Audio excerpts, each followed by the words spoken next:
Hello, everyone. Welcome.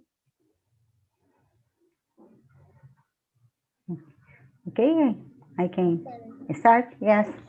Good afternoon, everyone. Let's start. Let's start our last session of this DEC and the AES workshop. I will have two more lectures, Dr. Fabio Dionigi and Dr. Roberto Torresi, and then I will close the meeting. Thank you, Dr. Torresi and Dr. Dionigi, for accepting our invitation. I would like to introduce Dr. Fabio Dionigi from the Department of Chemical Engineering, Technische University, Berlin, Germany. Dr. Fabio Dionigi is a project leader in Department of Chemical Engineering in University of Berlin. He had two postdoc positions, one in Department of Chemical Engineering in University of Berlin, and the DTU Nanotech in Department of Micro and Nanotechnology. He made your PhD in Physical Department of Physics in Denmark, Techenische University in Denmark. He published 30 papers, and in Nature Communication and Young Chemie was the first author. He has more than 500 citations in the last year, only in the last year, 500 citations. Your index is 20. Your interest in research is rational design and investigation of novel nanostructure electrocatalysis for renewable energy conversion, in particular on the structure activity relations governing their electrochemical behavior, which is investigated by employing advanced operando X-ray techniques. His research aims to improve the performance of energy conversion devices as water electrolyzers and hydrogen fuel cells. Thank you very much, Dr. Fabio Dionigi, for accepting our invite. And if you're ready, you can load your presentation and start. Okay, thank you. Yes, again. Thanks. Thanks. I would like to thank you, the organizer, for inviting me. Here I share my presentation. Can you see me? Yes. Thanks. So today I will speak about nickel iron layer double hydroxide electrocatalyst for the oxygen evolution reaction. So the water electrolysis in alkaline media proceed according to the equation that I have on the slide. So we have at the cathode, we have water reduction into hydroxide and the evolution of hydrogen. While at the anode, the hydroxide get oxidated and evolving oxygen. This is as a multi-electron transfer reaction that involves proton and hydroxide transport, as you see. And we can see in the bottom of the slide, in the corner, the typical alkaline water electrolyzer. So we have the cathode, the anode, then we have potassium hydroxide electrolyte, and the diaphragm that separate the gas with the transport of OH ions between the two electrodes. The typical mechanism is under discussion for the oxygen evolution reaction. And I would like to focus on this reaction because we see that due to the multi-electrons and the multiple number of intermediates that we see, for example, in this mechanism, is give rise to high overpotential and is a bottleneck of this reaction. You see, we can quickly go through the reaction mechanism here proposed. This is one of the proposed one. we have, for example, a B is a metal side, then we have oxygen, and we have an empty site on top of the metal. As a first step, OH adsorb on the B side, and then we have the protonation of the OH to O, and then we have a second OH coming, forming the third intermediate here, and then finally the intermediates can be deprotonated by a following OH, and oxygen is evolved, and the empty site is restored, and so the mechanism is closed. So we see already here in this mechanism we have three intermediates, and this, as I said before, give rise to a complex reaction and to this high over potential. So the researchers has investigated what materials can, what catalysts can improve this reaction, the kinetics at the surface. Here you see like three examples of benchmarking studies where you see, for example, that nickel iron based catalysts are among the best catalysts, for example, in the overpotential, as reported in this study at 10 milliamperes per centimeter, and also, for example, turnover frequency in this in the graph in the left corner, and also in this other overpotential here. And cobalt iron is also, if you notice, follow immediately after. So it's also another interesting catalyst. So how are these, what is the structure of this catalyst? So here you see a typical structure. So this is known as a layer double hydroxide structure, and is typical also in hydrotalcite material. So you can understand this structure if you start considering, for example, nickel hydroxide. So you have a nickel 2+, and then you have OH2, and then you introduce in this structure, in this equation, the iron 3+ side. So in this way, you form an excess of positive charge, will be compensated by an ion that are negatively charged. So in this case, in the scheme, you see carbonate in the intercalation in between the layers, and also water intercalate in the layer. So you have here the scheme better show the octahedrally coordinated metal centers with OH sticking in the along the stacking direction and the intercalated species. From the top view, you can see so this is the top view of this layer, for example, and you see that we have three different hydroxide sites. For example, on the terrace of your layer, you have this side that is coordinated to 3 metal, a Mu3 hydroxide site, and then at the edges, you have, for example, this Mu2 that is a bridge, basically a site between 2 metals, and then we have a terminal Mu1 hydroxide that is coordinated just to a metal. This we see that it will be important when later when we will discuss what is the active site in this type of catalyst.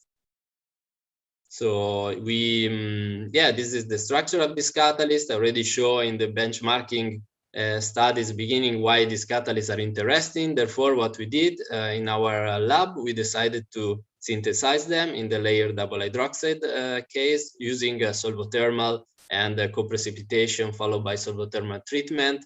So using an autoclave like here, you see that they form the typical nanoplates morphology, even though with different size due to the different tune synthesis mechanism.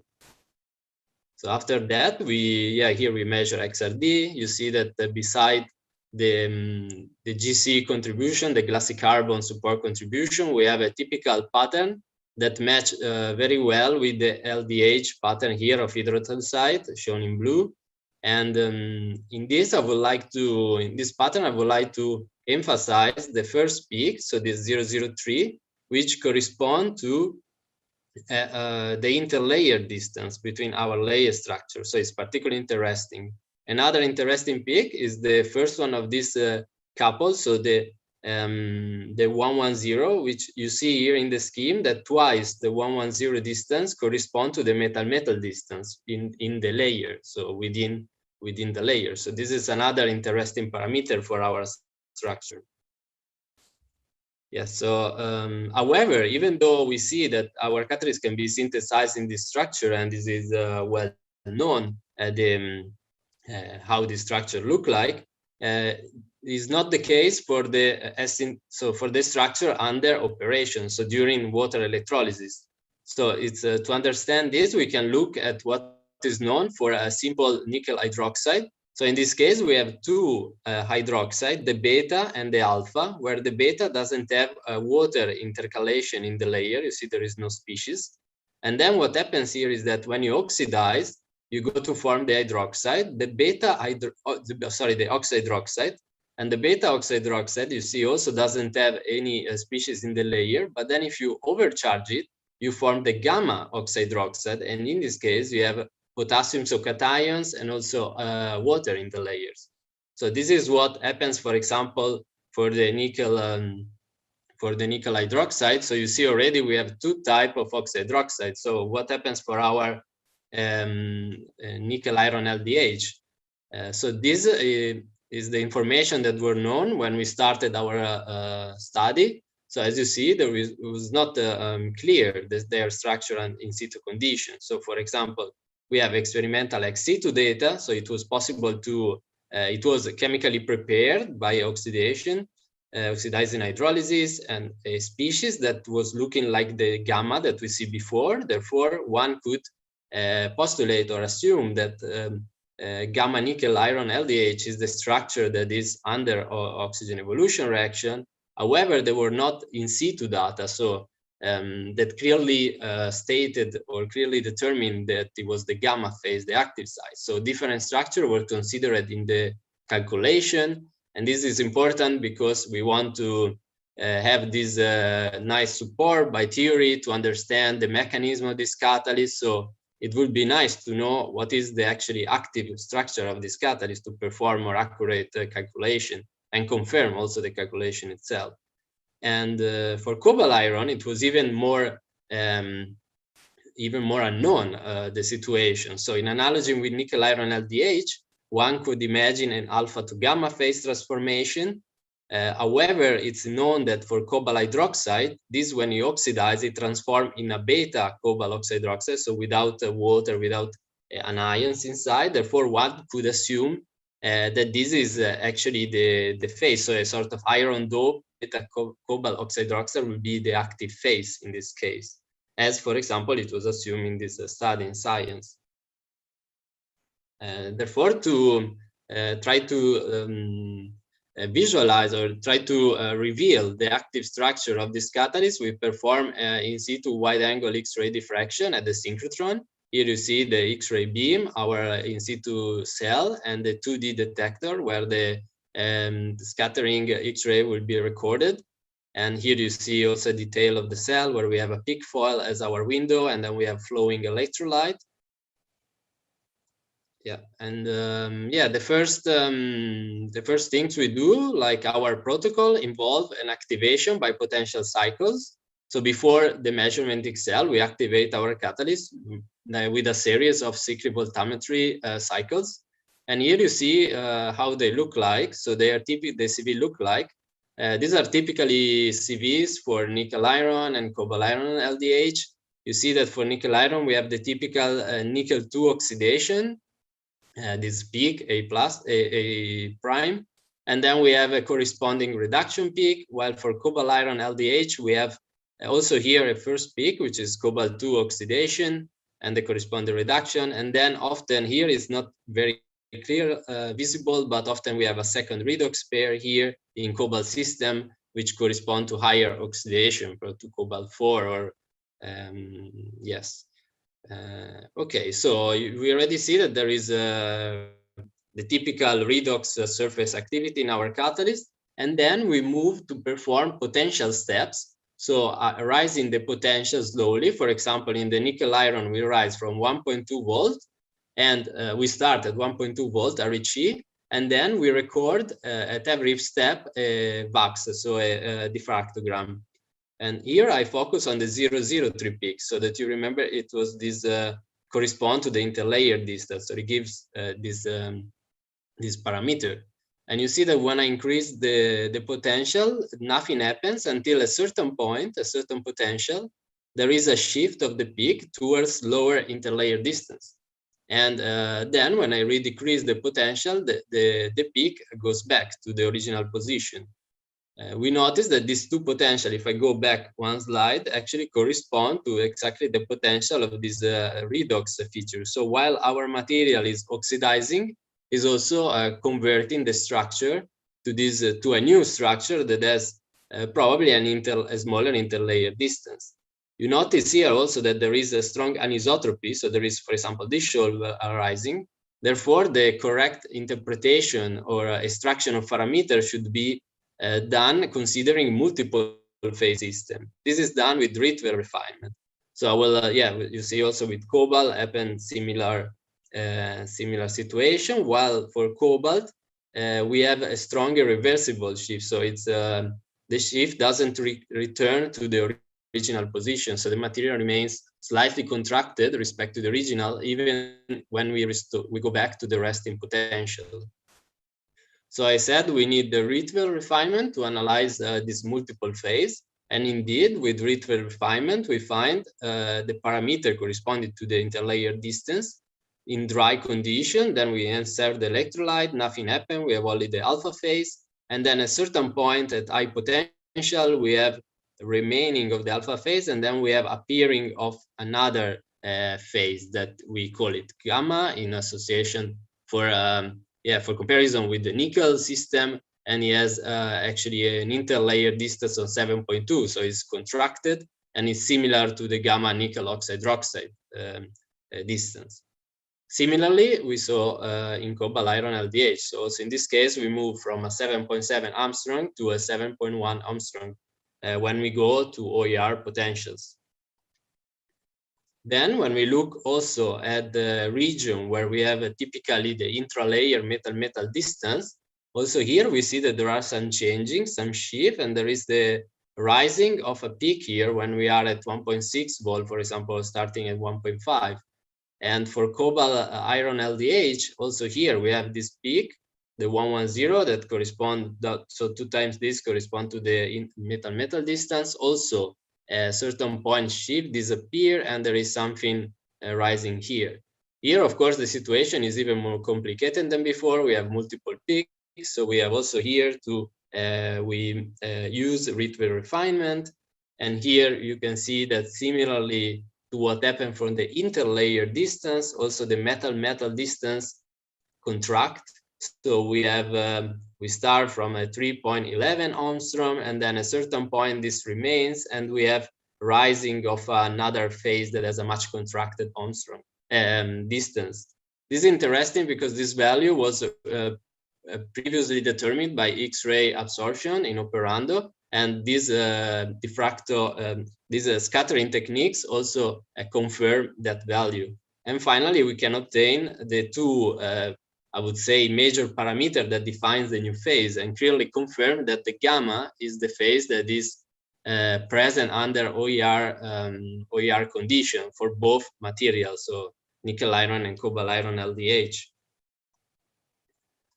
To prove this, that the gamma is the phase present and is the OER active phase, we perform, our collaborators in Purdue University perform DFT calculation. And this, we see the alpha phase here and their proposed model for the gamma nickel iron phase, where you see it doesn't have any more the carbonate, but it has potassium ion inside and water, as we saw for the nickel oxide hydroxide gamma phase.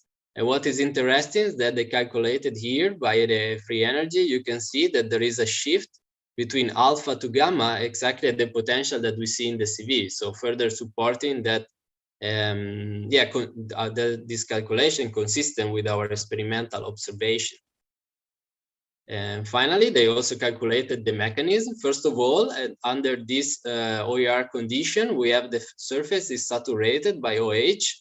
And so you see that our side, maybe it's easier to see here, we have a nickel and the iron side and the OH bridge side. So the OER mechanism start from this. And the first step is a deprotonation of this. So OH become O.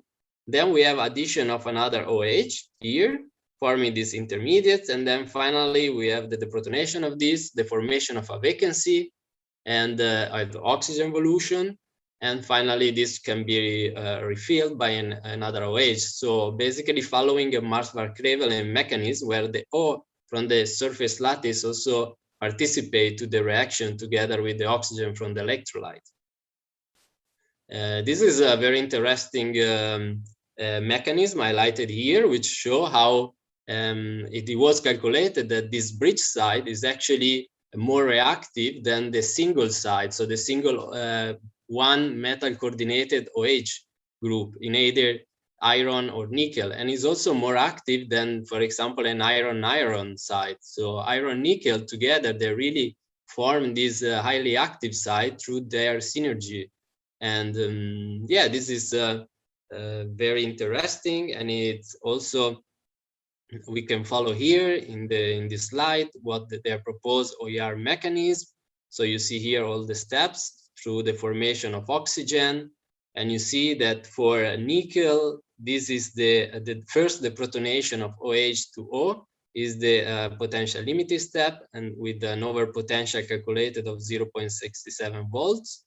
And then when you add nickel iron and cobalt iron, you facilitate this step, which becomes now for nickel iron remains the potential limited step, but becomes an over potential of 0.39 volts.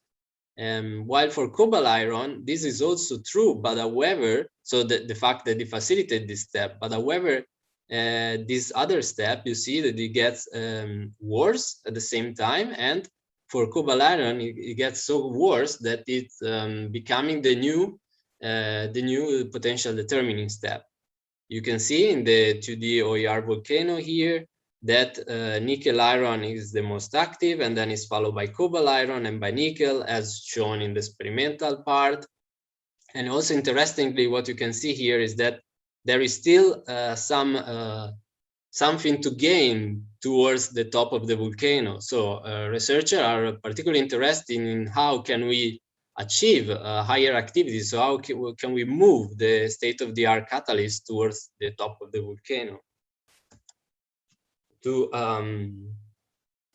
do this, one interesting thing could be start from a solid basis, so from a systematic investigation of LDH. So not only looking at nickel iron and cobalt iron, but can we extend this trend? Can we look to other combination? For example, it is known that you can create LDH from nickel iron and from nickel manganese, nickel cobalt. You can make cobalt iron, cobalt manganese, and also a cobalt 2, cobalt 3 LDH. So in this, you see you have a systematic pattern, a table of LDH, and you could study this.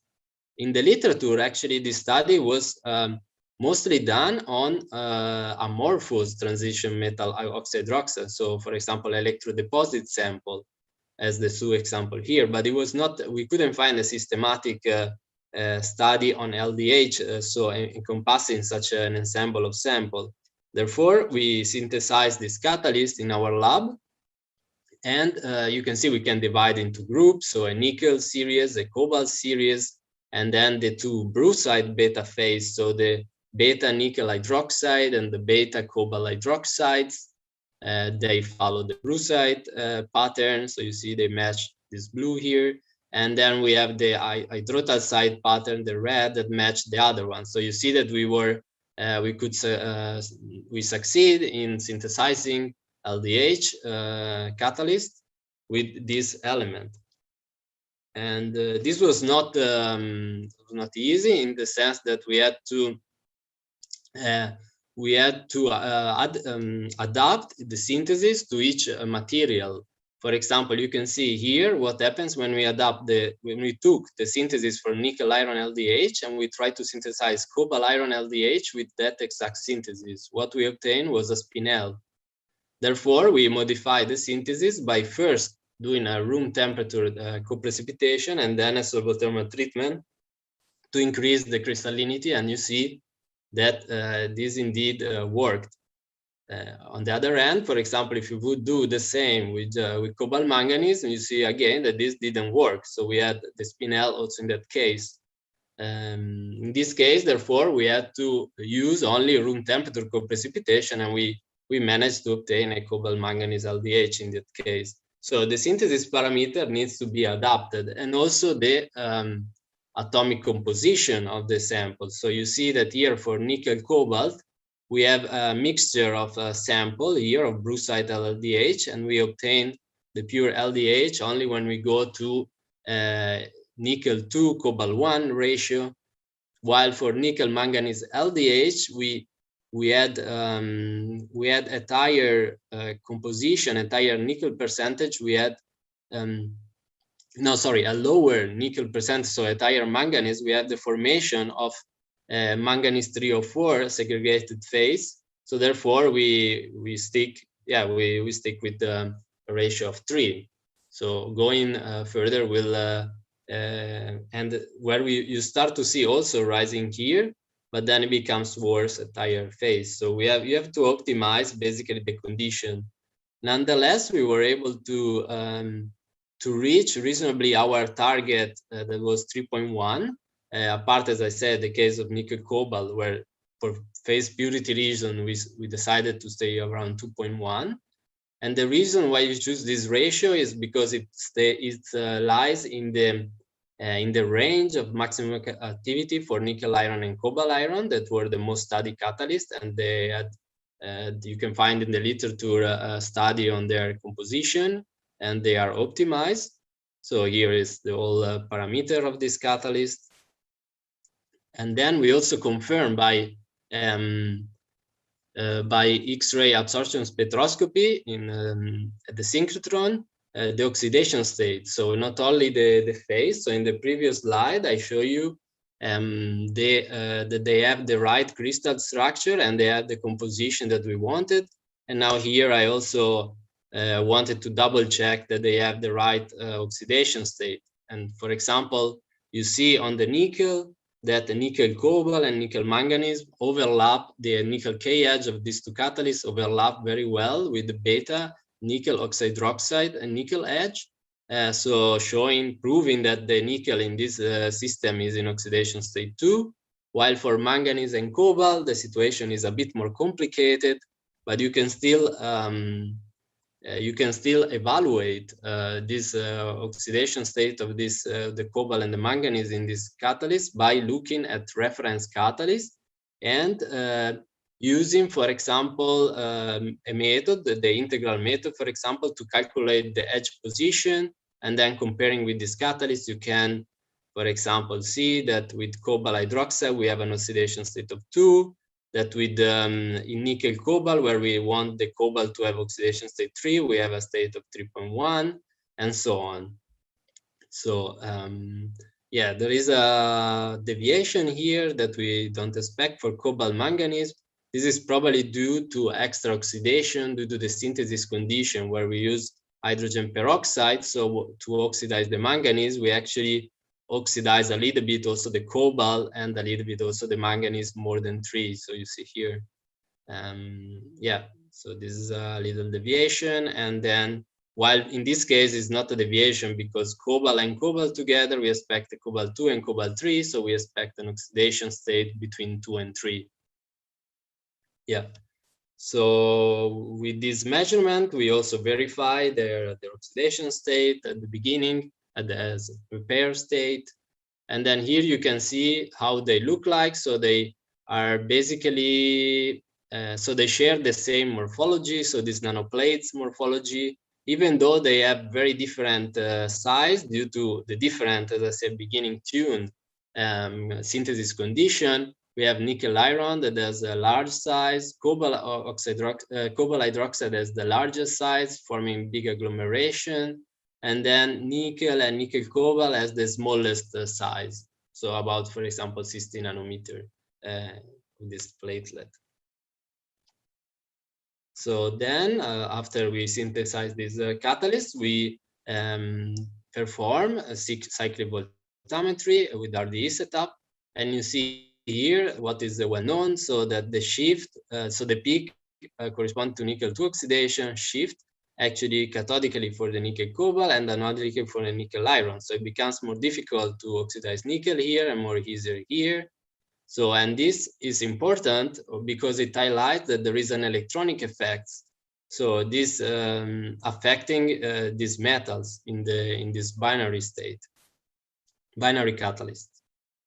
Yeah, for cobalt iron, for cobalt system instead, this is more complicated to see, but we also see here several features. Here you see this other redox pair that is much more evident here in this catalyst.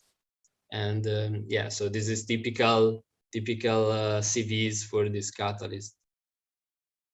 Yeah, and then after checking their surface redox chemistry, we perform linear sweep voltammetry to evaluate their activity. You see here the trend, and we see that nickel iron and cobalt iron that have much higher activity than their cobalt-free analogs, so cobalt hydroxide and nickel hydroxide. So there is, as we said before, a synergy between these metals. And then, for example, for other, you see that it's more difficult to understand. For example, for cobalt manganese, you see here it has a similar behavior as cobalt, but is much more active than cobalt hydroxide. So in other case, this is not so clear. However, and then from the LSV, you can extract, for example, the overpotential at the current density, for example, 1 milliamp, or a more frequently used current density of 10 milliamp per square centimeter. And you see here the trend that I just talked about. However, one should notice that this is not an intrinsic activity matrix. So if some of these catalysts have different surface area, for example, this of course will affect this trend. Similarly, turnover frequency. So if we calculate, or better, turnover frequency, it is intrinsic activity metric, but it requires that you know the active site and you can discriminate between surface and bulk. And this is not always easy for this catalyst. Actually, it's quite difficult. Therefore, what often is reported in literature is the total metal, what is called.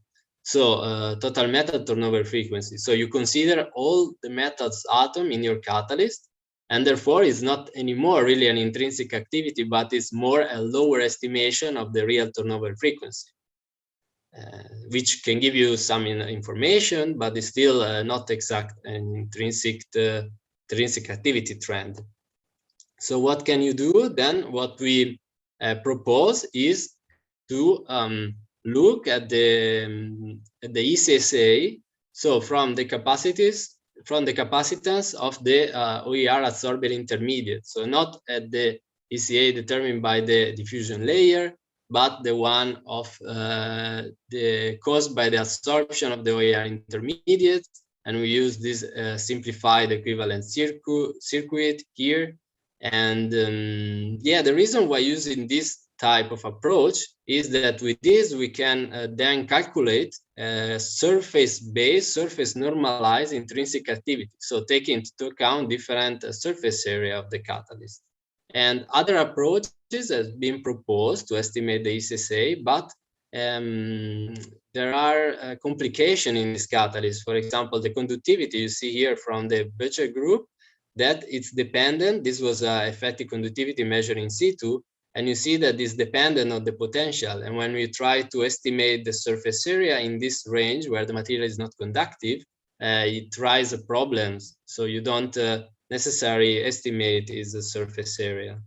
So by this method, we can perform this measurement by impedance spectroscopy under OER condition, and there we can avoid this sample because there the material is conductive, and this issue because their material is conductive. So here you see what we calculate from what is extracted from our circuit. So we have ECSA values for all the samples, and then here you see something interesting is that yeah, the ECSA somehow scales or is somehow has a trend that goes a bit like the basal plane average size that we see before. So you remember the cobalt oxide hydroxide was the largest, and in fact it has the lowest ECSA, while nickel and nickel cobalt were the smaller nanoplate, and in fact they have the higher ECSA. So at least it gives some indication that this it's a correct way to estimate the ECSA.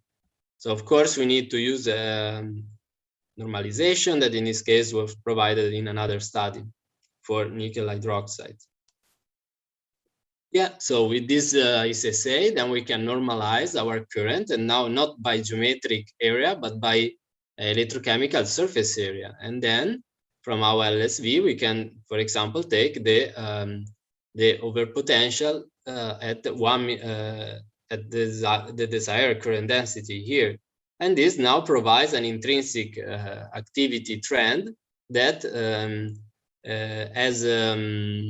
is meaningful to be compared with, for example, activity trend in the calculated activity trend. So it takes into account the different surface area. And yeah, so then we basically with this, we compare our results, so our trend, with what was calculated by our collaboration partner. And you see that they also calculate a similar trend. So what we saw beginning with nickel and cobalt iron, they extended for the nickel series, and the trend is consistent with our experimental trend.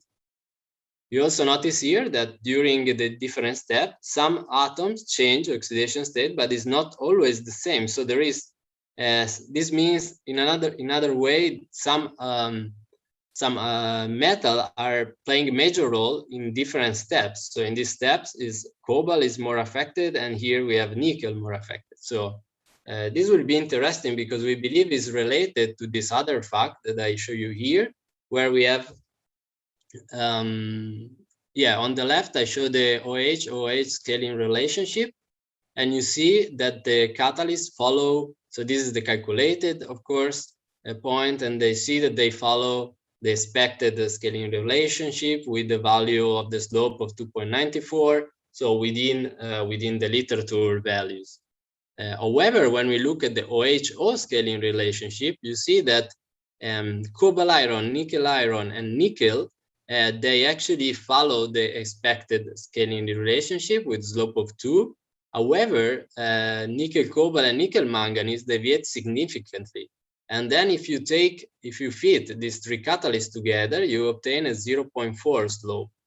And we think that this is somehow related to the fact that I showed before. So the fact that we have a bridge side with these two metals participating, playing different major role in different steps. And when we look at the potential, the 2D volcano, we see that nickel iron is still the most active. Then we have cobalt iron, and then we have nickel cobalt, and nickel manganese nickel are the less active. However, you also see that when we align the scaling relationship that we see before, when we draw this line, you see that if a catalyst will follow the ideal OH-O scaling relationship, it will not cross the volcano. However, catalysts that will follow the other scaling relationship that we find will actually reach the top. So what we thought is that this could be a very interesting method to design a catalyst, or as a design, enlarge the design space towards catalysts with higher performance and to reach the volcano. So yeah, so this was quite yeah, so we were quite excited about these results, and everything that I showed you before. So now I want to was done in alkaline condition, and yeah, and now I would like, in the remaining time, just quickly introduce and maybe discuss shortly on another interesting application, that is seawater splitting.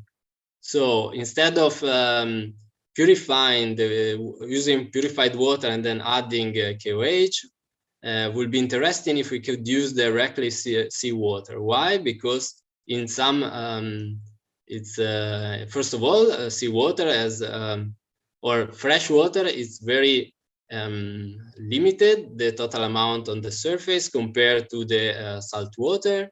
And interestingly, so we have arid zone that whereas fresh water is scarce, that has a high insulation, and some of them, they have access to seawater. So in this situation, the usage of directly seawater could be very interesting. And yeah, so we know seawater composition. So chloride and sodium are the major components, and the pH is around 8, but it's not the buffer solutions. So there is too little amount of carbonate and borate ions, so we need to use additives to handle the protons to avoid local pH change. So I will, yeah, chloride is not only the major component, but they also create a big challenging at the anode. So you see here that chloride is actually, or OER is actually favorable thermodynamically respect to chlorine evolution, but chlorine is a 2-electron reaction, so its kinetics is much faster, and therefore it becomes the dominant reaction at the anode. So this is a challenge, and in alkaline, actually, you have to consider hypochlorite formation instead of chlorine evolution. And interestingly, this is also OER is also thermodynamically favored here, but even with a larger potential range. So it actually, there is more wider potential range where OER is favorable under alkaline, which allow us to determine or to propose a design criteria where you see this is the OER oxidation potential here, and we have the oxidation from chloride to hypochlorite here, and you see that if the catalyst can operate the desired current in this potential range, it has a favorable, it's a favorable condition to be a selective OER catalyst in respect to other position in the Purber diagram. This doesn't mean that you cannot obtain a O2 selective catalyst in other area, but it's just more challenging. So to prove that, we synthesize our nickel iron. This is, I go fast, it's the same as before. In this case, we just add a bit of carbon, and then we try the LSV, and you see that when we add the sodium chloride, is the dashed line, we don't have any detriment, any loss in activity. The mechanism is similar, or the Tafel slope suggests a similar mechanism in the two cases. And we check also for chlorine evolution. We don't see any chlorine evolution as expected because we are working in alkaline, but it's also good to see it. And we see only oxygen here in the potential step. And yeah, then finally, we also perform stability tests. When you see that in alkaline electrolyte, our material looks reasonably stable in the first 2 minutes, while when we go borate buffer, so pH 9.2, we are outside this design criteria. And then you see that when we add sodium chloride, the material breaks much easier, much earlier. So which we confirm was due to hypochlorite formation by doing iodometric titration. Okay, so we saw that this catalyst is also interesting for a seawater electrolyzer due to this high activity. Yeah, and with this, I would like to finalize my talk and give the conclusion.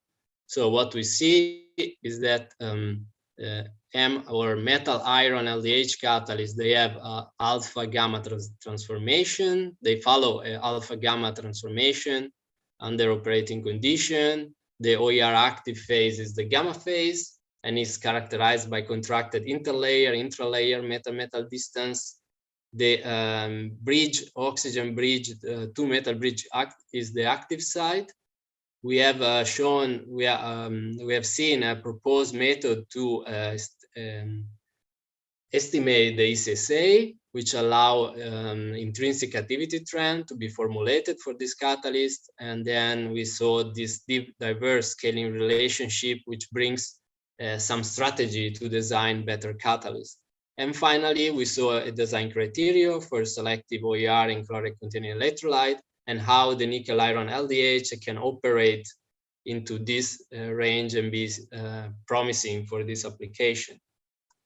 Yeah. With this, I would like to thank my collaborator and the support, and the group FTU Berlin of Professor Strasser, the group of Purdue that performed the calculation, and all our other collaborators. Yeah, I would like to I would like to take your questions, and I thank you for your attention. Thanks, Fabio, for your nice talking. I have some questions. Yeah, okay. The first question is Gustavo Dolbeck. Thank you for a very nice, interesting talk. I have 2 questions, if possible. Have you had any experience with oxygen evolution reaction investigation in a protected medium like lithium oxide, lithium your oxygen 2 systems?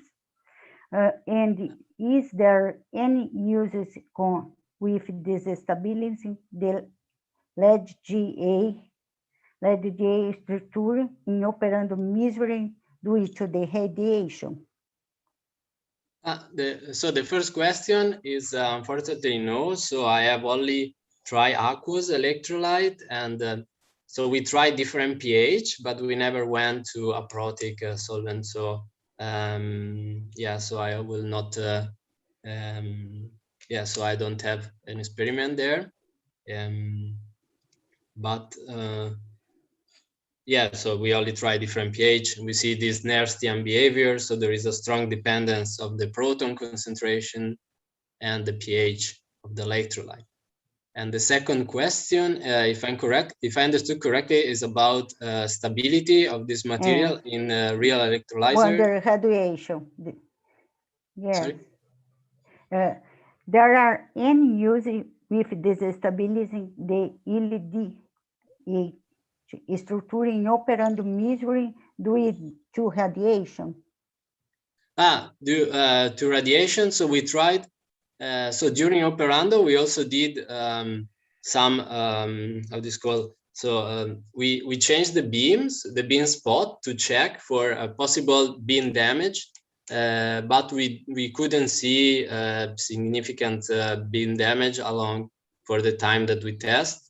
So, and this measurement lasts several hours. So within several hours, it was stable. Yes. But of course, it's very interesting to check the stability, also not by, so yes, by the beam damage, but also the intrinsic stability of the catalyst, for example, also at different temperatures. For example, all these data were done at room temperatures, but for example, for some electrolyzer operating at 80 degrees C, so it would be interesting to see the structural stability of this LDH under these realistic operating temperatures. Yeah, so there is, I think, a lot of interesting measurement that can be done. Yeah. Okay. Professor Pablo from Unicamp, great talk, Fabio. I have 2 questions. One, in slide 16 and 32, you show the mechanism for the oxygen evolution reaction. How do you choose the structure at the surface of your materials? Yes, so they perform some. I don't have the slide showing the. It's called 16 and 32. Yeah, yeah. So our collaborators, partner, they investigate several. Yeah, for example, here, right? Yeah. So they are also here. Yeah. So they investigated several possible structure. For example, changing the water content and changing the protonation state, and then they introduce yeah, this water, and they let the time evolution of the system. So there was several structure was considered, and the stability of this structure was also considered before this. And the yeah, then the final, say the stable structure was put in equilibrium with the electrolyte, and there is where they see that actually the stable the structure under OER operating condition is actually protonated, so we don't have metal that are not that, for example, all the metals, they are coordinated, and so this is the type of starting surface of our system, instead of taking, for example, the cleavage surface. Yeah, so it was taken into consideration by our partner at Purdue University. Okay. The second question is, you should mainly results of XRD together with other book techniques. Have you given a look to the surface composition structure? And I have many more.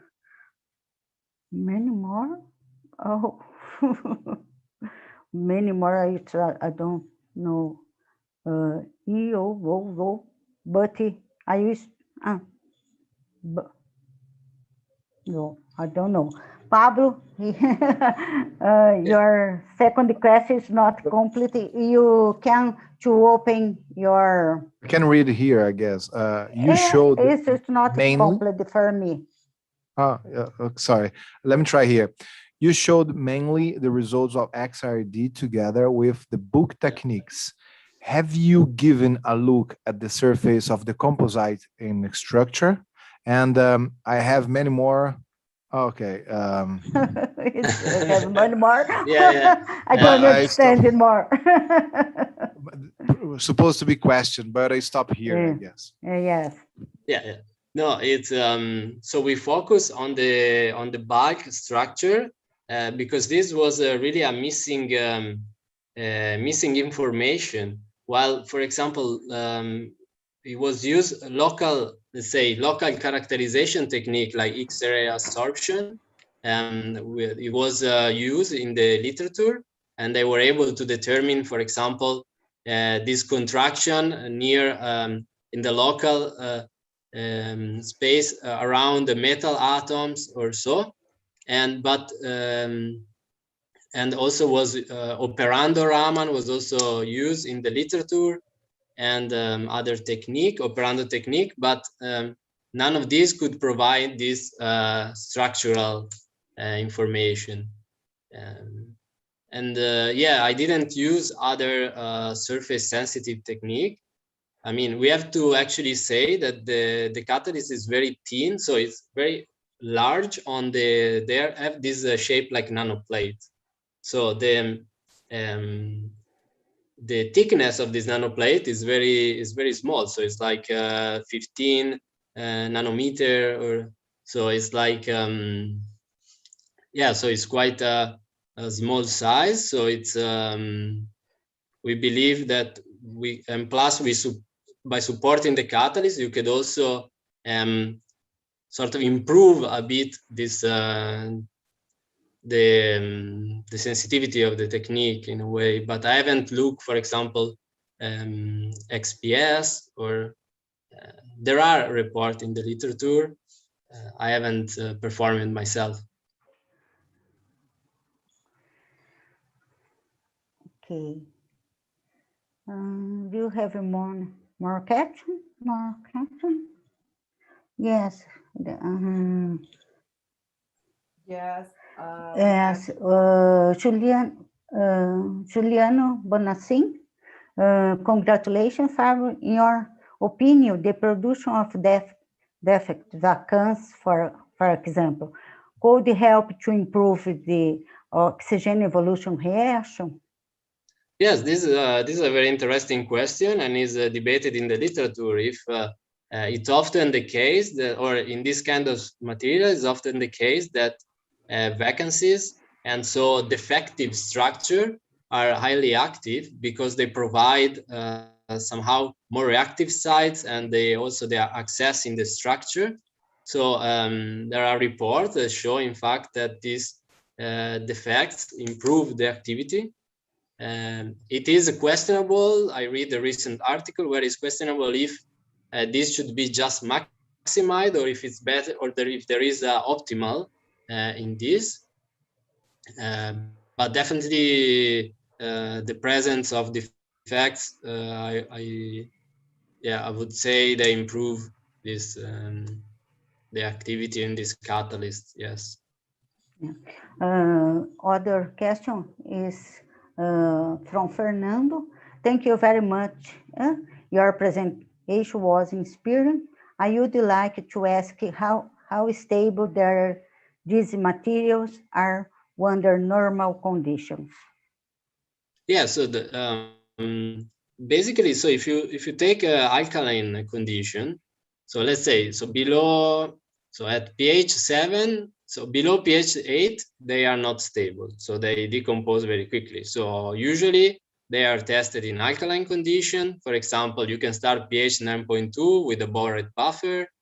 So near neutral, let's say, it is reasonable stability. But we see also in my study is not, it's just for a couple of hours. We saw in our case. But then when you go to alkaline, you really can push the stability. So alkaline, I mean pH 13, pH 14, you can push the stability to hundreds of hours, and even at high current density. Where is a bit unclear yet, because there is less study, is at I would say it at high temperature, and also so I mean 80 degrees. Nonetheless, at room temperature they are very stable. So hundreds of hours, you could Other question is Viviane Karina. Thank you for this talk. In the Vulcano 2D plot, where comes the information used in the contour plot? So if I correct, so for example here, right? So the question is what information can we see here? So what it's to understand this plot, you have to look at this plot here. This is the way I understood it. So you have two descriptors here, so that are independent descriptor here. So we have the difference between the free energy of O and OH. So this is this here. And then we have here the formation of OH. So it's this step here, because here you go from you go from a vacancy here to have an OH. So the OH filling the vacancy. So this is this step here. And then what you typically see, maybe the normal volcano is just really in the form of a volcano, but this is a 2D because it has 2D parameter. And the way that it has this elongated shape is because, we have a scaling relation, and this fixed between O and OH. So between OOH and OH here. So this fixed this step. You see that the catalyst has this step. This fixed the center here. And then once this is fixed, then the remaining part here is, so this is about, the upper step is fixed by the OER, so 1.23 by 4. And then so there is remaining step is this by -3. So he has is lower than this part. And when you change this, you have that the top of the volcano is only reached, how to say, so like this determine the top of the volcano. But then when you get, for example, let's see, so when you get too big or too small, then you start to be determined by other steps. So that's why it has this shape. Okay, Fabio, thank you for talk again. You have more question? I send for you other question. Okay? Thank you again. Thanks for also the questions. Yeah. Okay, you start your share your presentation.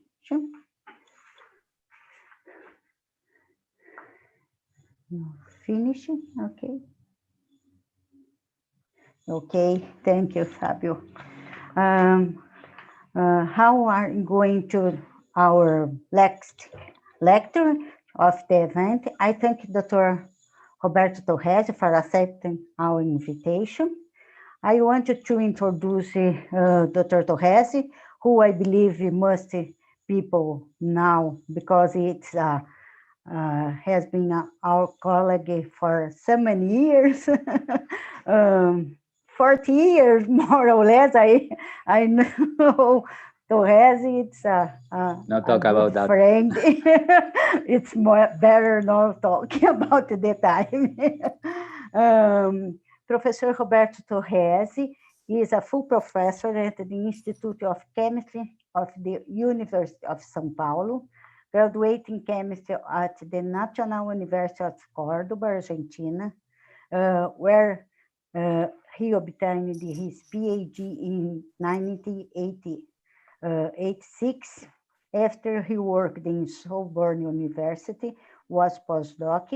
He served as visiting professor at Sorbonne University and Joseph Fourier University in France. His current line of research include the study of nanostructures, of redox materials and ionic liquids, aiming the electrochemical energy storage, mainly batteries and electrochemical capacitors. He is a full member of the Brazilian Academy of Sciences, and he is the author of over 200 peer-reviewed papers. Thank you, Robert, for accepting our invite. I would like to share your presentation and start your talk. Okay, my presentation there, are you seeing that? Oh, no. Yes, it's perfect, your presentation. Yeah, okay. No. So thank you very much, Lucia, for your kind presentation. Thank you very much also all the people, Hudson Sanin and Ana Flavia Nogueira for the invitation to give a talk in CINE. So we saw that you have a very strong kind of business for make divulgation of science. That is really very, very good. So it's a pleasure for me to be here, and I hope that I will make a good job. So, well, the title of my talk is how electrochemical energy storage is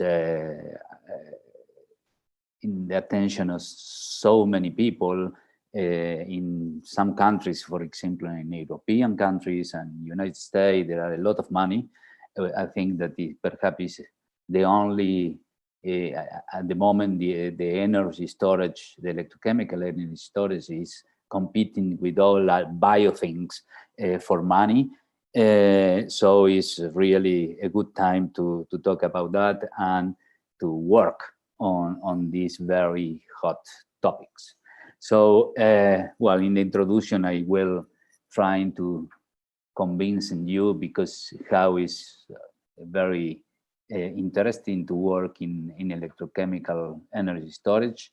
And after I will talk a little bit about electrolytes, these two kind of course, normal, regular water electrolyte, but ionic liquids and or organic electrolyte and water in salt electrolyte. Perhaps in this subject, I will have some question from Hudson, and I will talk a little bit about electrochemical capacitor, work that we have done on this subject. And if I have time, I will talk a little bit about lithium sulfur batteries, the conversion lithium batteries. This is the not regular intercalation material, but conversion materials. And after a little bit of silicon and ionic liquid, only to show you how could be very interesting to work with ionic liquid as electrolyte in this kind of with the kind of material like silicon. And for conclude, the concluding remark. So for beginning, all you know that all the lithium-ion battery history was very important for very small devices like laptops and computer, but in the last 15 years, more or less, there was a breakthrough of this kind of devices, and now all people, they think in this lithium-ion battery for trucks and for drones and for cars, of course, so that it's the fancy things about that.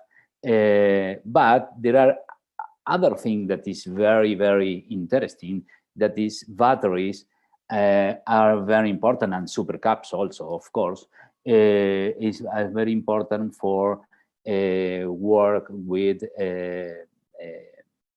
this new way to take energy, like solar cells and aeolic things, mechanical form to give energy that are intermittent, and you need some devices to put the energy in, so to storage this energy.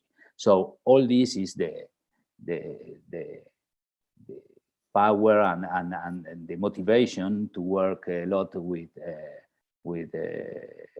electrochemical energy conversion. There are some boats in Norway that they are plug-in boats, big boats. So it means that there are a lot of interest in all this. This is a battery that is belong to the University of Sheffield, that is inside the work with the line, the electric line of England. And the idea is to see what is the behavior. All the batteries are there, and you can see here the container with all the batteries is a 1 megabyte devices, and it's very intensity to be. I stay there for 1 hour or something like that, and it's very interesting to see how all this work. And this is to make an electric network in a smart way. So all this has the push up all the research on batteries.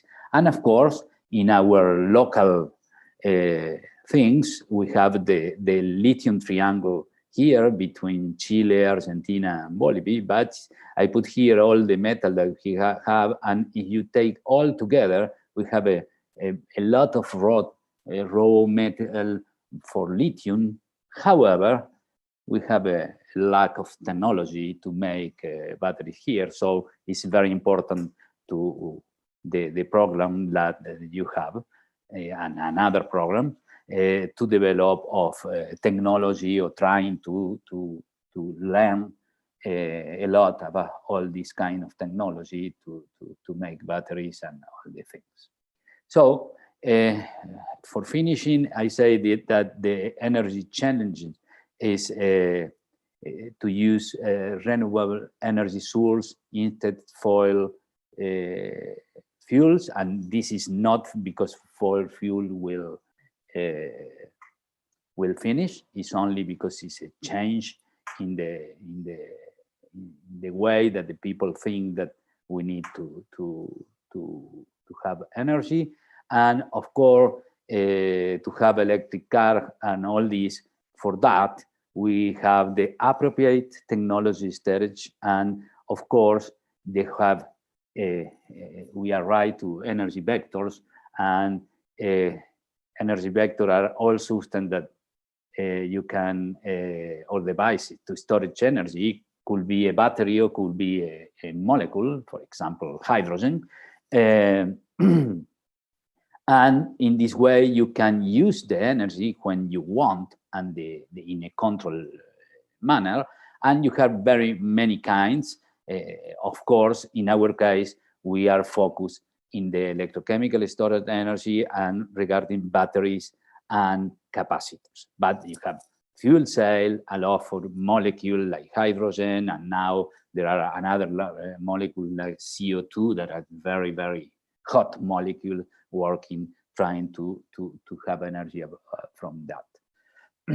So in our case, in our lab, we are more interested to develop efficient redox material, means electrode material, and also to work with electrolyte that could have some interesting property to have better batteries or to have better a better behavior of these redox materials. So going to, as I will talk about batteries and capacitors, the first thing that we need to learn is the difference between them.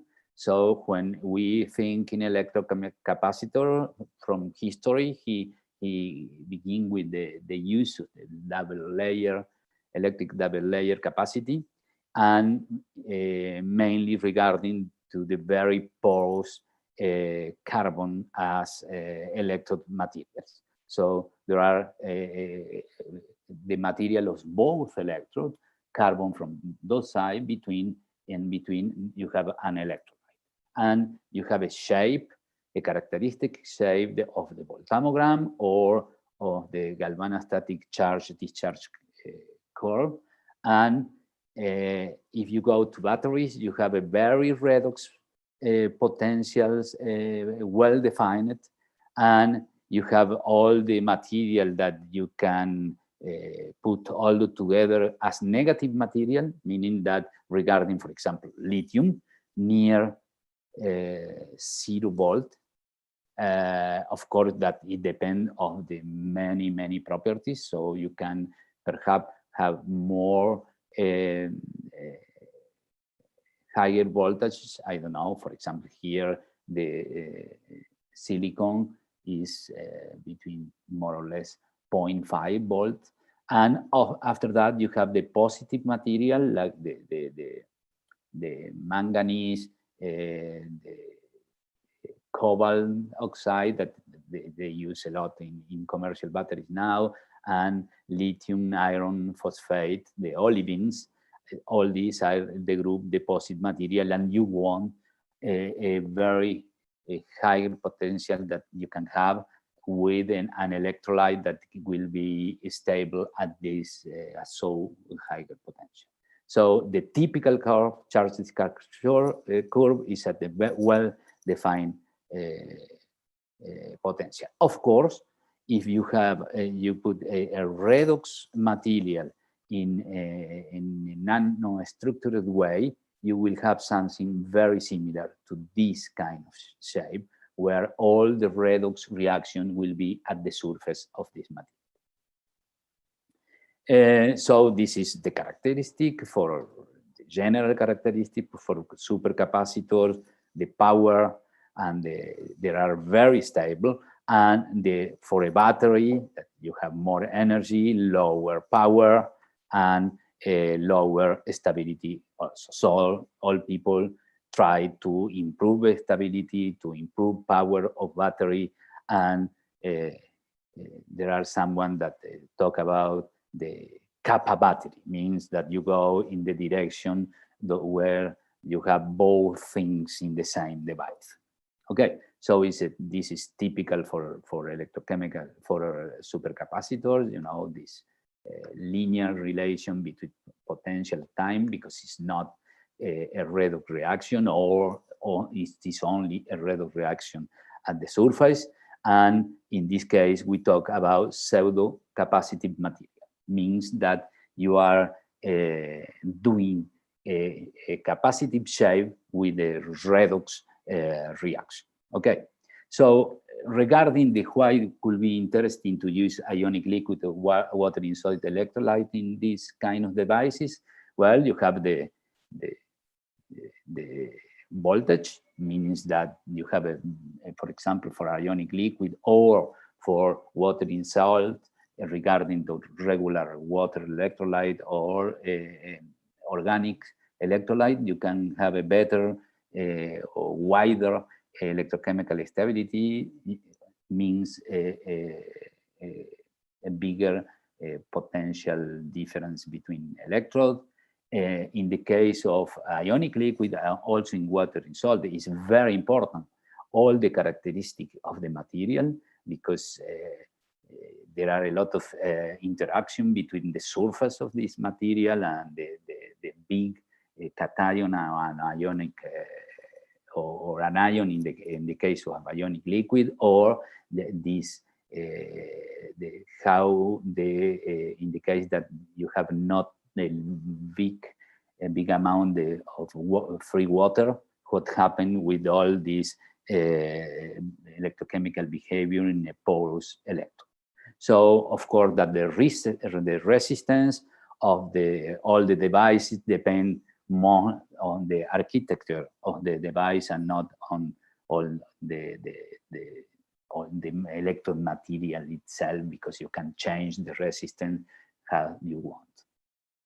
So all for comparison. So this is the Ragone plot. You have energy and power. So the double layer capacitors, low energy, high power. Batteries, low power, high energy. So all people want what? Big power and big energy. So all people want to go in this direction. Okay. So means that all this is important for the devices when you have ionic liquid or otherwise, means the characteristics of the material and also the properties of the electrolytes. And in the case of ionic liquid, the more important property perhaps for this kind of devices is safety. That normally there are the thermal stability is really better than the organic, for example, solvents. So however, this is the commercial electrolyte for example, for lithium-ion batteries, and you can there are some of the ionic liquids. You know, this is one of the anion, the large stability window anion, but you have a very strong coordinating effect because you have all the oxygen here, and you have a family of cation, and with this you can improve the transport properties, mean going down in viscosity, going up with conductivity. So it's not only the imidazolium gas, but there are some that now are very, very used, that is a quaternary salt like pyrrolidinium, and also all the dicyanamide and the phosphonium ionic liquid are very interesting because they are stable from the electrochemical point of view, low viscosity, better conductivity. So why ionic liquid are interesting for example this doing accelerating rate calorimetry? This is the organic solvent, and we have here 3 ionic liquids. This one, that is imidazolium wine. This is an imidazolium wine without the hydrogen, the acid hydrogen here, like this one. And this is another kind of the same family. So you see that when you have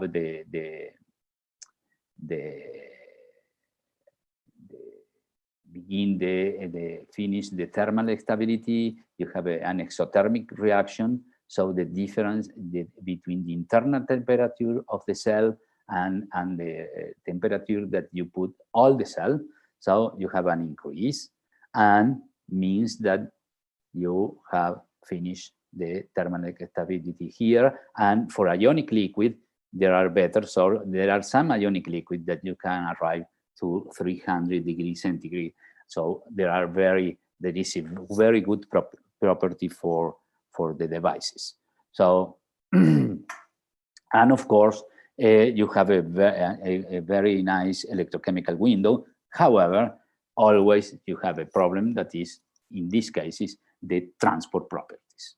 So in the case you can see here, because this is a molecular dynamics snapshot, and they show how the TFCA anion can coordinate the lithium. So if you have the lithium very coordinate, you have a lithium that is very big, and all the transport property go down, and you have also to lithium go inside in the material, in the redox material, the lithium must leave all the anion outside. So it's a very tricky thing with this kind of thing that you need to work to improve the transport property and all this. Regarding the water in salt electrolytes, is water in salt electrolyte is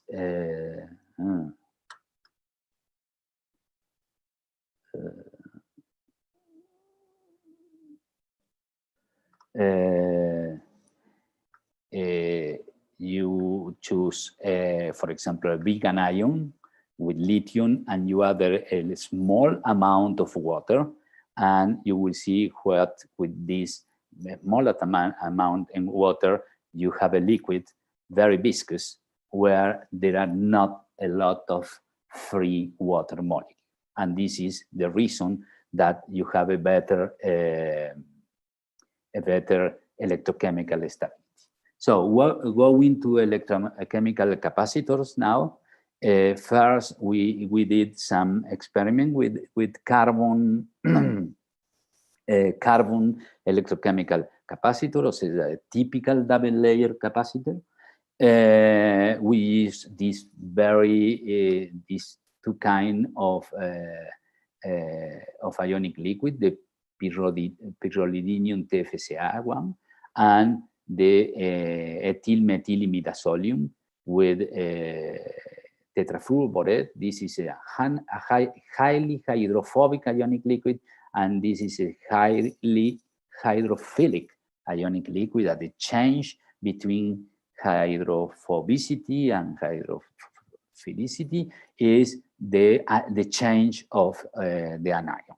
We work with symmetric cells, and well, there are a big work to do is to determine the limit potential that you can work.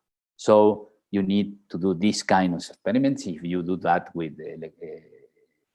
cyclic voltammetry, and after you can make this kind of plot, the difference of the discharging process with the charging one, and you make the relation, and you can make the second derivation of this, and you see here this big change means that here you have the limit of the negative potential and the limit of the positive potential.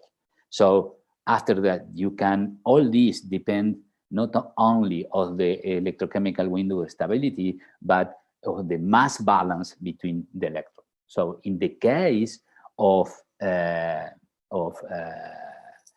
double layer capacitors, that is pretty simple because both are the same. So normally they are similar, and regarding the charge and the mass, you can have the relation. For example, you regard the charge and you see the relation with the mass, and you need to do all these to arrive to the best configuration for your electrode, and in this case you use this the mean tetrafluoroborate. This is the material that we use. This is the binder, and we have these kind of capacities. And there is not so simple. There are some paper now using molecular dynamics that study what happened between the interaction of the material, mean the superficial charge of the material, and the porosity, the kind of pores, the size of pores, and with ionic liquid, because in the case of our ionic liquid, you have big cation and big anion that they can have some kind of problem. We go into the material. Always in ionic liquid, the swelling process of the electrode is not so easy like in water based electrolyte or in organic solvent based electrolyte. So this is the difference. You can do also this kind of experiment. You see individual potential, the positive and the negative electrode, and when you increase the or you change the mass, you can follow what is the electrode that stay in the limit of the electrochemical window and when it goes outside. So in this case, if you go outside the electrochemical window, you will have problems because you have reaction that you don't want. Is nothing. Is not pure capacitive currents. Okay, so it's all the experiment to have a very nice devices.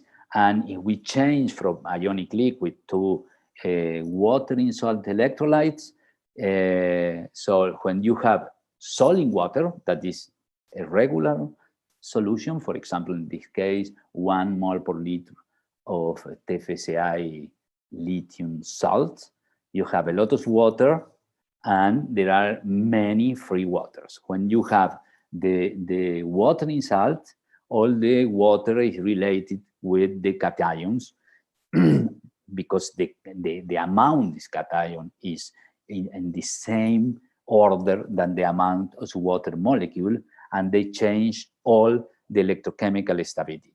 For example, here you can see that how this change, for example, what happens when you change the concentration of this water in salt electrolyte. This is 1 molar, so 1 mole per kilogram of water is a regular solution, and the Y's are these 10 mole per kilogram, and 21 is the more concentrated Y's. And they change you have a diminution of the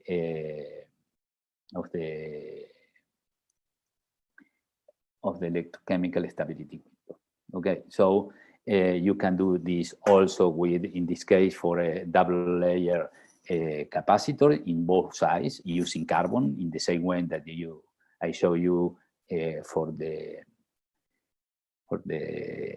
ionic liquid. And you see here, you can do all the work that we saw with the ionic liquid, and you have here how you have a bigger electrochemical stability window when you have the more concentrated water in salt electrolyte. So of course that all this after you need to see what happened with the better mass relation between the electrons. Also, you can follow the 3 potential. This in black is the cell potential, in blue is the positive electrode potential, and in red the negative potential. In this case, we are using pseudo capacitor materials. This is conducting polymer, polypyrrole, and PDOT. And always the other electrode is active carbon, because it's very difficult to work in a complete capacitor with 2 conducting polymer, because it's hard to do all this mass balance material of the electrode. So you can see here that in the case of the polypyrrole is not so good. This is one of the reasons here is that this is not the right mass on the electrode. and the P dot is better. But there are another very important thing that we show in this paper regarding the water in salt electrolyte. Here we are doing the oxidation of the polypyrrole, and this is the deflection angle. And in a water, in a solution, 1 mole per liter of TFCA. So you need to remember that here is a 30 degree of deflection of this electrode. The same electrode we put in WISE, and in the case of WISE, you have all the electrochemistry, but the deflection is very, very small, less than 4 degrees, so 10 times less. So you have all the electrochemical process, but in the case of you use it in an electrochemical device like a capacitor, electrochemical capacitor, you have not all mechanical problem. So the idea is that you can have a more cycle with a redox material, because you have not all the change on volume that have bring to you all the mechanical problems. So going to sulfur battery. Sulfur battery are very interesting. Before, only you need to remember that now you have many different kinds of material. For example, you can have this material that make alloys with lithium, like tin and silicon. Silicon is very studied because it's cheaper. There are a lot of silicon, so you have this kind of reaction. After you have the regular one, lithium intercalation. In this case, for example, I put as an example the titanate case, and finally the conversion one. So in the case of lithium, is some kind of conversion material, like the case I will show you, the magnetic nanoparticle, means the iron oxide. So you have here the formation of an oxide and the metal in a zero oxidation state. And so you can imagine that is a very tricky reaction, because you have big change of volume, many oxidation state, you have different formation of different species. It's not like an simple interconnection reaction. So there are very interesting to study regarding, coming back to sulfur. Why is interesting? Because it's cheap, and there are a lot among the material that nobody knows what to do with all this. So, and the problem is how low electrical conductivity, dissolution, species. So there are a lot of work to do to put this. This is a charge star curve. So at the beginning, you have the reduction of the sulfur, forming different kind of polysulfur. This is the first plateau. The second one is the small sulfur. The small sulfurs are insoluble. The other one are soluble. And is in this case that you have the problem, because when you make the oxidation, you can oxidize the insoluble, but the soluble can react in the other electrode. So you there are good membrane to try to avoid this, but also you can use a composite material trying to keep the soluble material inside this one. So in our case, this is different kind of approach. Many people now there are use the metallic organic framework structure, MOF, as a way to keep all this inside, or to use this kind of yolk shell nanoparticles, or you can use only the surface adsorption of this kind of polysulfide to avoid it, to improve the electrode characteristics. We did some work with a cerium nanostructure cerium nanostructure, different composition is that we have used.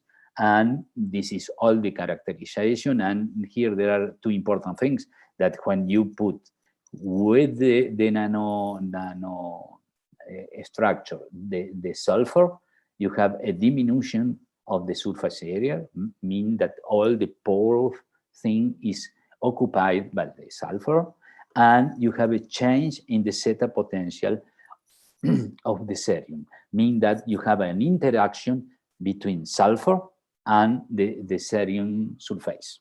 Okay, so we did this TEM characterization to show the formation of this cerium nanorods, and that the sulfur is where there are the nanorods, and only to show this kind of thing after we have a more direct proof that all these occur. So what happened, this is the voltammogram of the cerium nanowire. They have not electrochemical activity. This is the benchmark, means sulfur, commercial sulfur with carbon. And after that, we begin to put different amount of ceriums. And you see that the better electrode is when you have 30% of sulfur in mass related to cerium. So you need a lot of cerium to put all this polysulfate stay on the surface of cerium oxide. So this is the regular curve at different applied current. You can see here that commercial sulfur go down quickly. At 2 ampere per gram, there are nothing. But when you have the cerium, for example, this 30%, you have an electrochemical response capacity 5 and instead to 10, so a very high current, and after come back more or less. So it seemed that it worked, and the reason is that, for example, here you have the dissolution of polysulfide in the regular electrolyte solvent, organic solvent electrolyte for sulfur batteries, and after that you put the cerium in some minutes, 30 minutes, the cerium take all the clean the solution. This is followed by the absorbance, meaning that all polysulfides go to the surface, and we did for different surface and DFT calculation to show how is the energy interaction between this polysulfide molecule and the cerium oxide surface. So regarding magnetit, this is the electrochemical reaction. So you have first an intercalation reaction that is irreversible, and after you stay here between lithium oxide and iron, and in the other side, the magnetit with a small amount of lithium inside it. Well, this is all the characteristic to convince you that we are effectively magnetit, and how it changed when we dope this magnetit. We don't know, but we make some kind of graphene. It's not exactly graphene. It's a carbon with a highly amount of nitrogen on it, putting a molecule adsorbed on the nanoparticle, and after making a thermal treatment at 800 degrees centigrade. So you make all this carbon with a molecule that you have nitrogen also, and you can use many different kind of this kind of molecule. The bigger effect is that you have a big increase in the surface, mean that when all the nanoparticles are distributed on this kind of surface, will be, if the surface is bigger, you have more access of the electrolyte, so it will be better for all the electrochemical process. So this is all the electrochemical response, we can stay in this figure, and you see that a big increase. This is there are the pure nanoparticle and the nanoparticle with this in situ carbon. Many people say graphene because it's fancy, but they are not approved because it's so thin that it's easy to make, and for example with Raman or something like that, to prove that real that is graphene.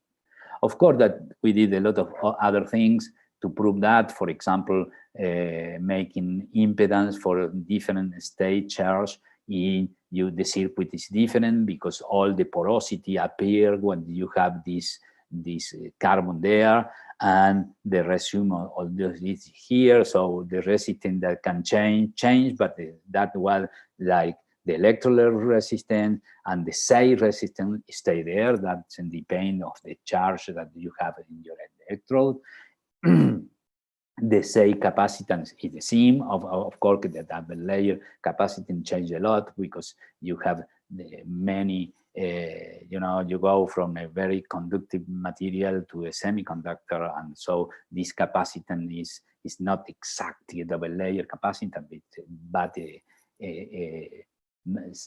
many capacitance in series. Some of them depend on the applied potential. So here you can see the pore resistance and all this kind. And the other thing that is important, that the polarization resistance change a lot when you have this doped nanoparticle of magnitude. And this is very good because it means that this is one of the reasons that all the charge capacity increase and all this. So for finishing, very fast, silicon with two different ionic liquid, lithium FSCI and lithium TFSCI. Is very well known that lithium TFSCI is less stable from the chemical point of view, from the electrochemical point of view, than TFSCI. So you can see here in the voltammogram, the activity of the silicon is better, is normalized by the mass, and is better in the case of FSCI. So, and we use two kind, we did all this work with two kind of ionic liquid, with those based in phosphine and in pyrrolidinium, changing the anion to see what happened. And you have here one thing that is very nice, that you have a real increase when you use FSCI. And this is not related with the transport properties of the ionic liquid, but mainly that you have a safe formation in the case by the decomposition. This is other people that have studied that.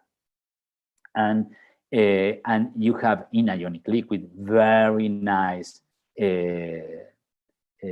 charge capacity of the electrode. So ionic liquid could be interesting in some system to be used as electrolyte.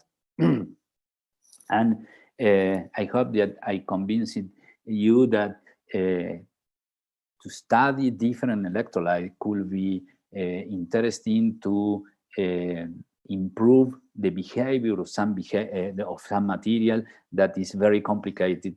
They are very reactive, and their behavior in organic solvent are not so good.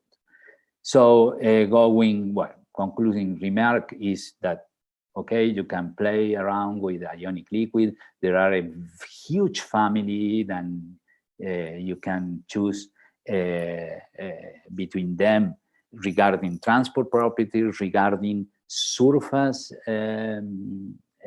interaction. For ionic liquid is very important, the surface interaction.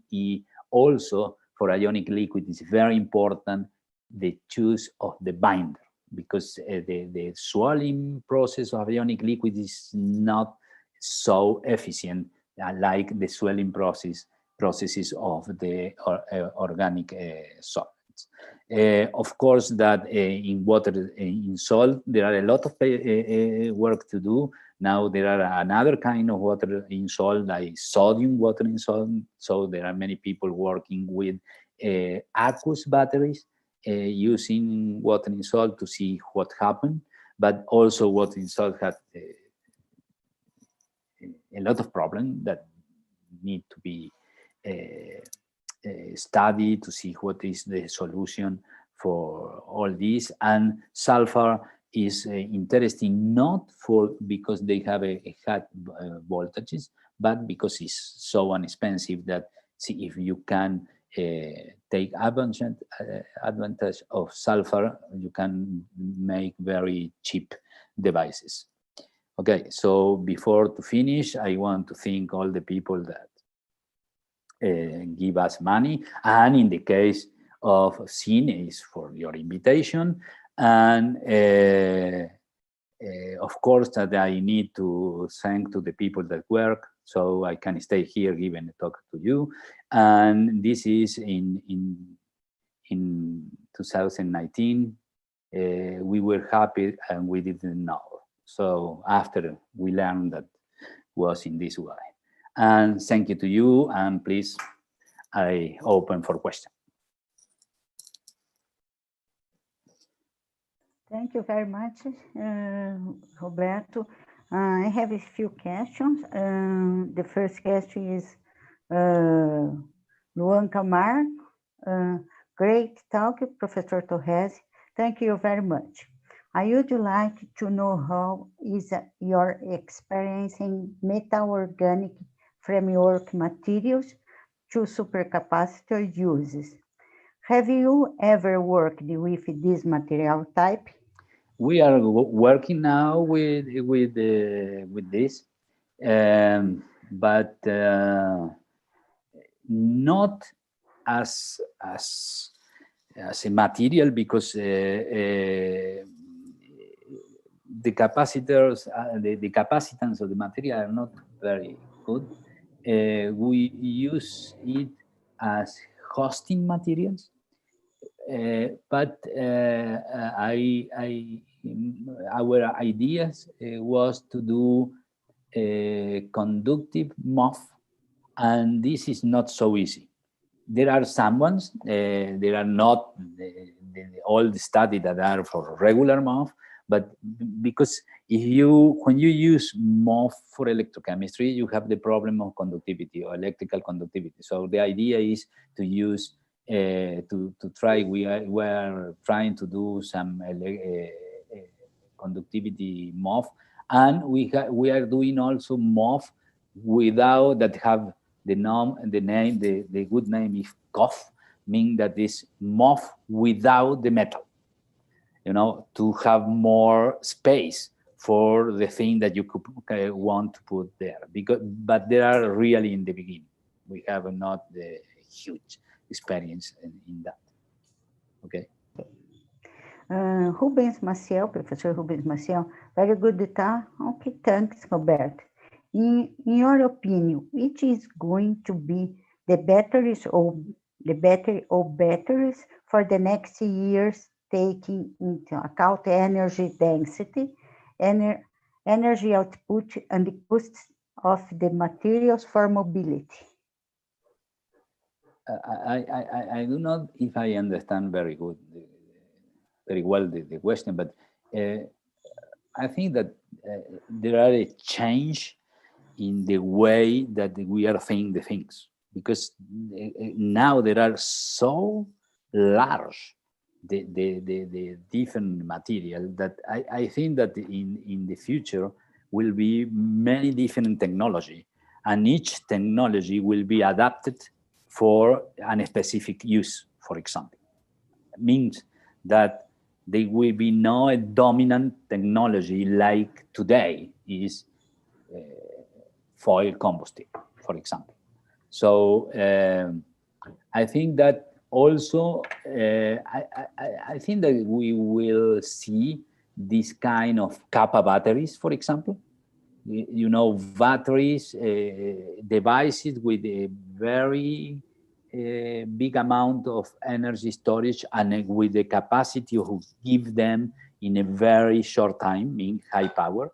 So this is perhaps the future that to go, and of course that it depends of the application. For example, you don't need that for stationary application. So there are a lot of battery used now for a stationary application. Of course, for example, the lead batteries, you know, United States is putting a lot of money in advanced lead batteries because you want to have a batteries at your home. You will see the price because you have not problem of space and you have no problem that they are very heavy. And very easy to recycle. exactly. And the other thing is that now, if you compare, the only batteries that are really recyclable are the lead acid batteries. The other, people talk a lot, but nobody show nothing. So I think that, of course, it will change in the future. But, you know, the lead acid battery begin to be really hard to beat them in some applications, of course. No, not for car application or for, I don't know, for a boat application that, you know, the volume and the other thing is, if you see the cost, you know, the inversion that you need to do for lithium-ion battery is very big at the beginning. But if you normalize the inversion by the time that you will use, they are cheaper than advanced lead acid batteries, because the lifetime of lead acid battery is really smaller than lithium-ion battery. So it depends. All this application and what the people want to do. I think that for home, lead acid battery is better. And if you need to buy them, no. Okay. And there is factories in Brazil. Yeah, yes, you are right. You are right. There are good labs also, because Yes. the company in Recife, they have, I never went there, but it seems that there are very good facilities for this kind of things. Professor Ana Flávia, have a question for you. Ana? Hello, Roberto. Oi. So nice to have you here with us. It's always very inspiring to see your talks. Roberto, you know that I'm not expert in batteries or supercaps, but you remember that a long time ago here with Marco Aurelio De Paoli, I remember that in his group during the 90s, Marco used to work with polymers electrolytes. Not only for batteries, supercapacitors, and if you remember, all my PhD thesis was based on the use of polymer electrolytes, but for solar cells. So I was really surprised when you mentioned that our lithium batteries that we are still using here in our mobile phones are still like running with ECDC. After so many years. So and then you talk about these ionic liquids. So I'd like to comment, how is all the research on ionic liquids? I have two points here. First is the cation, because if you understood, it's the anion that actually involved in the lithium. But it seems to me that all the ionic liquids, all they work with the same anion. Of course, you change the cation, but it's not clear for me how the change on the functionalities of the cation can help. Because I think the problem is the mass transport that you have when you replace the ACDC by these ionic liquids. And also, that's the idea to use a little bit of water, because then we improve the conductivity anyway.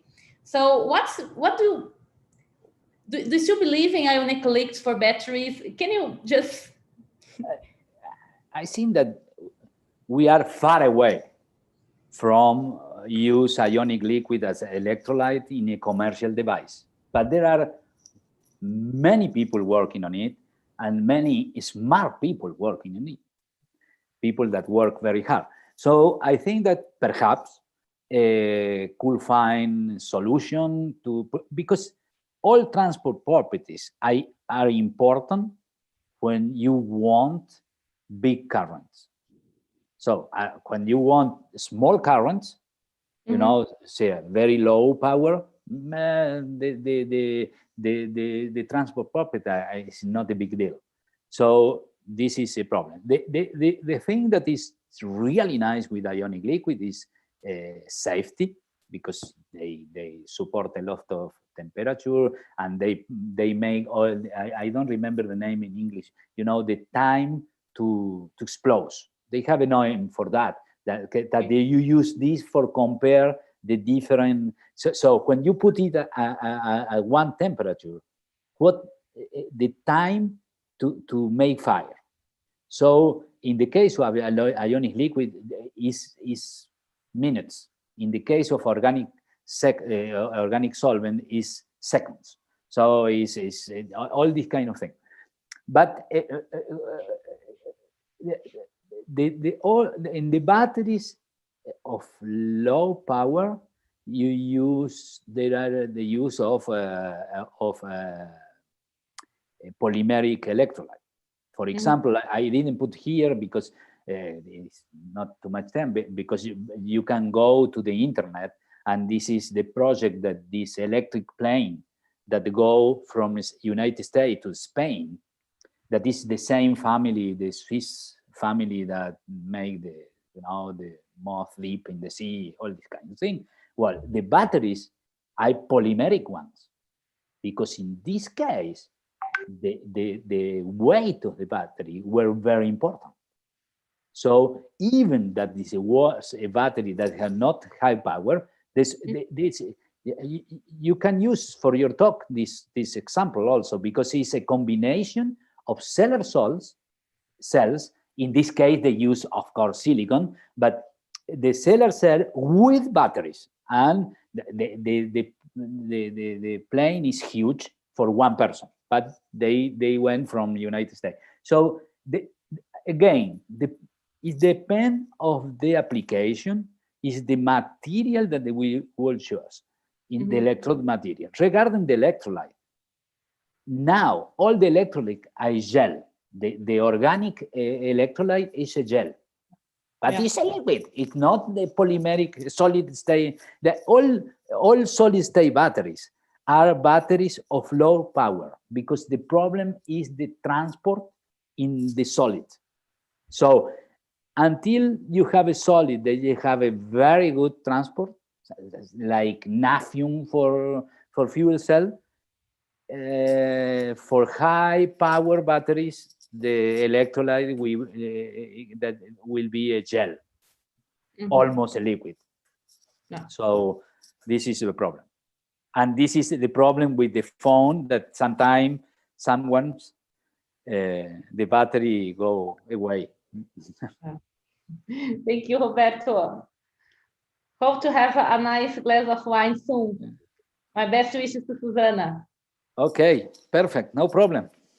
So only Argentina one, or Brazilian, or Brazilian one. Now there are a lot of good wine here also.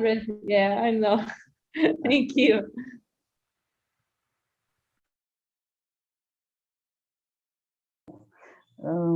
Are many two questions, and Hudson, our question for you.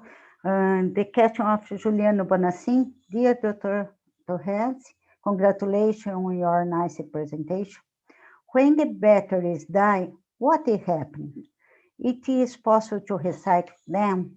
It's better to recycle or produce new batteries? Well, now there are some startup companies around the world, trying to find ways to not to recycle the battery, to recycle the materials, or to transform the material, because as you can imagine, it's very high very hard to recycle the redox material. So in this case, you need to transform it in something else. So, but they must find a solution for all that, because you know, the volume, the amount of lithium ion battery at the moment is huge. And when you think that all this now is used by cars also, it will be too much. So the idea, I think, that is more to recycle the material or to transform some of them in other things, but not to recycle the battery at itself, because it's like the lead acid batteries. It's not that you recycle the battery, you recycle the material, the plastic and the lead, that is very complicated, and to transform the electrolyte, that is sulfuric acid and all this kind of thing.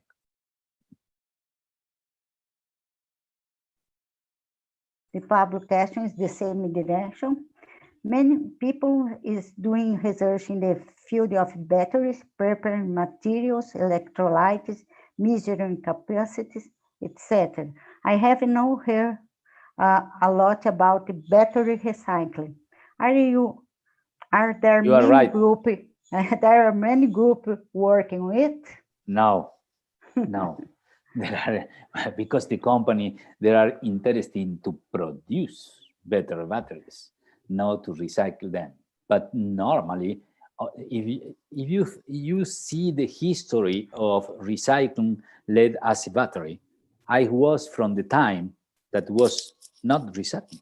So when you go with your car to change the battery, the guy do not want to keep the battery, and you also. So what's the problem? And they put all the system that we have now, that you go with your car, they take the battery, put the other one, and you finish. So there are experienced how to do that. Yeah, but they will develop all this after that they won. They win a lot of money selling batteries. It's the life. Yeah. Okay.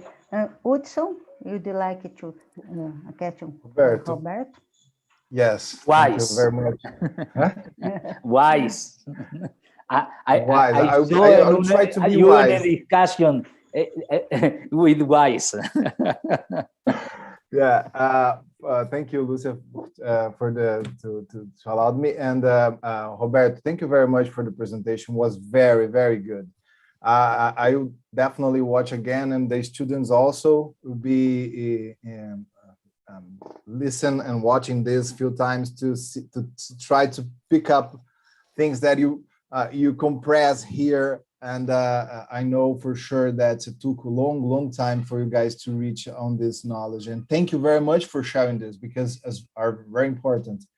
And we are in a very close field. So definitely we want to work together with you in some point. Of course. As possible. I arrived in Brazil through Unicamp, so it's not a problem for me. I stayed 3 years there. It's not like a Fla-Flu or Palmeiras and Corinthians. No, not at all. Not at all. The USP Unicamp are our brothers, let's say, that way, or sisters. Thank you very much for the presentation. I have a question. I have many questions, but I will try to focus on only one, especially in WISE. That's something that we are trying to learn, because water electrolyte, as you said, are very interesting, because it's very easy to handle compared to organic one. That we need to avoid humidity, and that's a nightmare. So we need to remove tiny amount of water from the organic electrolytes, and we have been struggling with this, but yeah, something also we know we need to do. But water is thermodynamic, not favorable to flame. So nothing better than water if we can use in supercaps, right? So you put a slide here in the presentation where I think is a publication. I just Google very quickly here. A publication you guys did this year in Electrochemical Acta 2001. Suppressing, I guess the name is suppressing early capacitance fade, something like this. And then you show. Is this one or no? No. I'm not sure the purple title, but yeah, Oh, okay. you have you go for the voltammogram on the positive direction, and then you go in the negative direction. I'm not sure if I understood properly. Do you have, for example, a Schwarzschild system, and you have a reference electrode, and then you measure both sides, or you guys go? No. That is. I took out this transparent because I thought was too much. So it's like this. In our case, you can do that in two different ways. One, if you have a potential, for example, if you have a potentiostat that has a second potential follower. So in this case, you use the electrode or the potentiostat regularly to apply the potential cell, and with the potential follower, you follow one and the other. So the reference electrode is common for two of the potential follower, not for the potential cell, but because in this way you work with two potential configuration. If you have a multi-potentiostat, first you must see if electronically you can do. But you can use 3 units. 1 unit make all the apply potential for the cell, and the other unit follow the potential of the negative electrode, of the working electrode, and the potential of the counter electrode. This is very nice because it's a very simple way to see if there are one of them that goes down before the other, because the current began to be smaller, or the potential goes away. So it's very nice. Yeah, it's very simple to do that if you have the equipment. Yeah, that's take me the attention, because you have 2 situations there. I wanted to understand. That's the point of my question. First of all, you have as you increase the concentration, you increase the capacitance. So I was wondering if you have a theory to explain that. And also, I would like to understand what your point of view on the how can you make the work window voltage larger? So how can we have the large electrochemical stability for the positive and the negative electrode? So how can you explain you can go far away on the work window voltage on aqueous electrolyte on the system you use? You go because there are 2 things. First, the first question was the capacity. There are for both, for ionic liquid and also for WISE, there are this guy from France, Mathieu Salin, that first he did that for ionic liquid, that they show that for carbon electrodes, when you begin to cycle, the ionic liquid begin to go inside the pore.